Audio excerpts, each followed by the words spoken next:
자살, 스스로 죽일 살, 스스로 목숨을 끊는 행위를 일컬어 우리는 자살이라고 합니다. 오늘은 자살과 관련된 사망보험금에 대해 이야기를 하려고 하는데요. 일반적으로 이 고의적인 사고는 보험회사에서 보상하지 않습니다. 너무나도 당연한 이치인데, 고의적인 사고를 보상한다는 것은 이 보험의 이념과 맞지 않을 뿐더러 만약 보상을 한다면 보험은 보험 사기로 얼룩지기 마련일 테니까 말이죠. 그럼 자살은 스스로 목숨을 끊는 본인의 의지가 반영된 고의적 사고니까 사망보험금을 받을 수 없을까요? 오늘 영상에서는 자살로 보여지지만 사망보험금을 지급받는 경우에 대한 설명을 드리도록 하겠습니다. 구독 안 하셨다면 구독하시고 시청 부탁드립니다.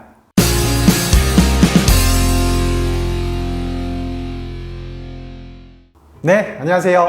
보상하는 남자 손해사정사 유현상입니다. 오늘 주제인 이 자살과 관련해서 통계를 알아보니까 우리나라 10대에서 30대까지 사망원인 1위가 자살이라고 합니다.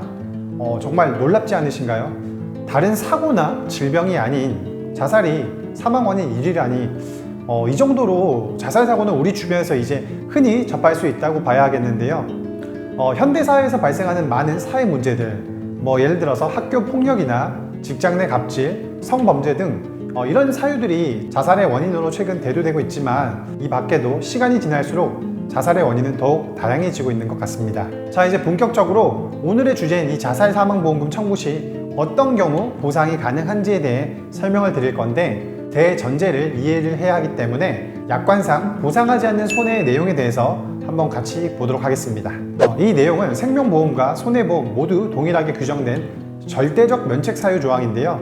여기 보상하지 않는 손해에서는 피보험자가 스스로 자신을 해친 경우는 보상하지 않는다라고 나와 있습니다. 자, 이 문구 때문에 고의사고는 전부 다 보상되지 않는다고 보시면 되는데요. 그런데 여기 단서 조항으로 자유로운 의사결정을 할 수 없는 상태에서 자신을 해친 경우에는 그러하지 않는다, 이 문구가 확인됩니다. 그렇죠? 사실 이 단서 조항이 자살 사망 보험금을 받기 위한 아주 중요한 키포인트라고 보시면 되는데, 자유로운 의사결정을 할 수 없는 상태에서 자신을 해친다는 의미는 내가 나를 해치는지 모르고 있는 심신의 상태라는 뜻이거든요.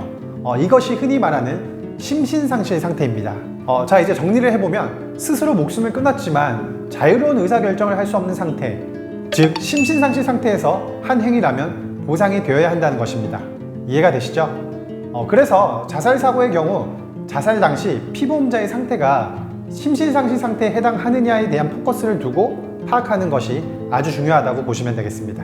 이렇게 제가 대전제에 해당하는 사항에 대해 말씀을 드렸고요. 이제부터는 실무적으로 자살 사고 시 심신상실로 보는 몇 가지 유형에 대해서 말씀을 드려보겠습니다. 먼저 극도의 우울증 상태. 워낙 우울증의 경우 자살의 위험군인 질병으로 알려져 있죠. 그래서 초기 우울증 단계부터 관리를 잘 받는 것이 중요한데, 이 우울증이 점점 진행되다 보면 이 정신병적인 소견인 양극성 장애나 환각, 환청, 망상, 혼탁, 현실 검증력의 부재 등이 나타나게 되고 결국 자살에 이르는 경우가 많습니다. 그래서 우울증 병력이 있던 분의 자살 사고의 경우 과거 병력에 대한 확인과 과거부터 현재까지 치료 기간 중 환자 상태에 대한 정확한 판단이 중요하다고 알고 계시면 되겠습니다. 우울증과 관련된 자살 사망 보험금의 청구권의 경우 이 개별 사안에 따라 승패가 다르긴 하지만 망인의 상태에 대한 입증을 잘 한다면 이미 많은 유사 승소 판례들도 있기 때문에 심신상실성을 뒷받침할 수 있겠습니다.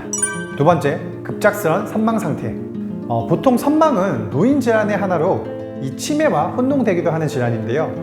생각보다 선망의 원인은 아주 다양합니다. 약물 중단이나 알코올 중단으로 발생하기도 하고요. 이 뇌손상 이후 갑자기 발생하기도 합니다. 선망의 무서운 이유는 급성적으로 갑자기 발생하기 때문에 대처가 쉽지 않고, 이 선망으로 인해 추가적으로 피해 망상이나 각성 상태, 착각, 환시, 환각 등으로 인해 자살에 이를 수도 있다는 사실입니다. 실제로 제가 최근에 진행한 자살 사고에 대해서 내용을 간략히 말씀드리자면, 이 고령의 남성이 외상성 골절로 인한 치료를 위해서 병원에 입원 치료를 받는 도중 병실에서 창문을 열고 투신하는 사고가 있었습니다. 망인의 경우 과거 전혀 정신과적 병력이 없었던 분이셨는데 병원 내에서 입원 치료 중 발생한 급성 선망으로 결국 사망한 사고였습니다. 보험회사 입장에서는 직접 투신한 고의사고에 해당한다고 면책 안내를 했지만 결과적으로 선망성 심신상실을 입증해서 처리를 받은 그런 사건이었습니다.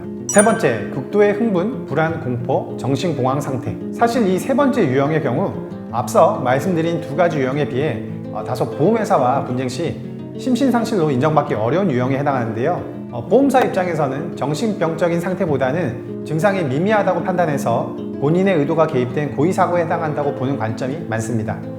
실제로 과거에는 이 흥분이나 불안, 공포, 정신공황 등의 상태로 인한 사망보험금 분쟁으로 보험회사와 소송을 진행하면 패소하는 경우가 많았습니다.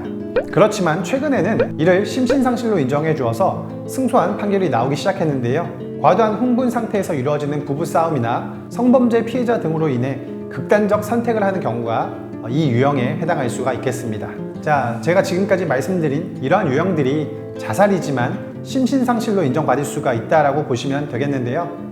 영상으로 쉽게 말씀을 드리지만 사실 이런 유형에 해당한다고 해도 얼마만큼 심신상실성을 철저하게 입증하느냐에 따라서 사망보험금의 지급 유무가 달라지는 것이기 때문에 사실 일반 소비자가 개인적으로 진행하시는 것보다는 전문가와 상담을 통해서 관련 입증 자료를 취합하고 그로 인한 명백한 심신상실임을 주장하는 것이 보다 더 효율적이라고 말씀을 드리고 싶습니다.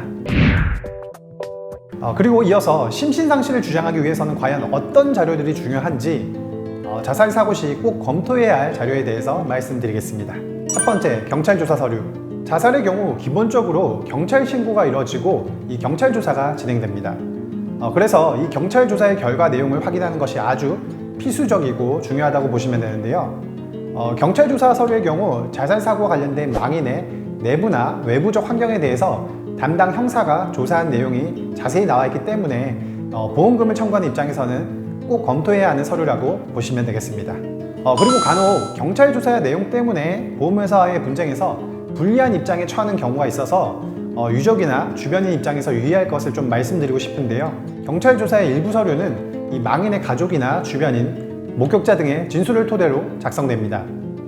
그렇기 때문에 망인의 심리 상태를 알 수 있는 정보, 예를 들어서 병력이라든지 대인관계 등 이런 정보가 있다면 아는 대로 사실대로 진술하는 것이 중요하다고 말씀드리고 싶은데요. 간혹 경황이 없거나 정신이 없어서 이런 상세한 진술을 안 하는 경우가 있는데 그런 경우 나중에 심신상실을 주장하는 것이 더욱 어렵기 때문에 꼭 유의하시라고 말씀드리고 싶습니다.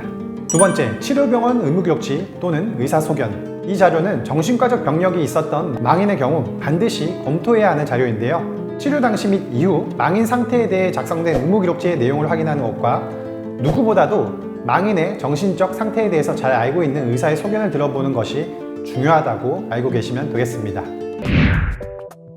자, 오늘은 자살의 경우 사망보험금을 지급받을 수 있는지에 대한 주제로 영상을 찍어보았습니다. 혹시 내 주변에도 자살로 망인이 된 케이스가 있다면 오늘 영상 내용에 해당되지 않는지 검토해 보시길 바라고요. 영상 내용을 잘 기억하셨다가 주위에 많이 알려주시길 바랍니다.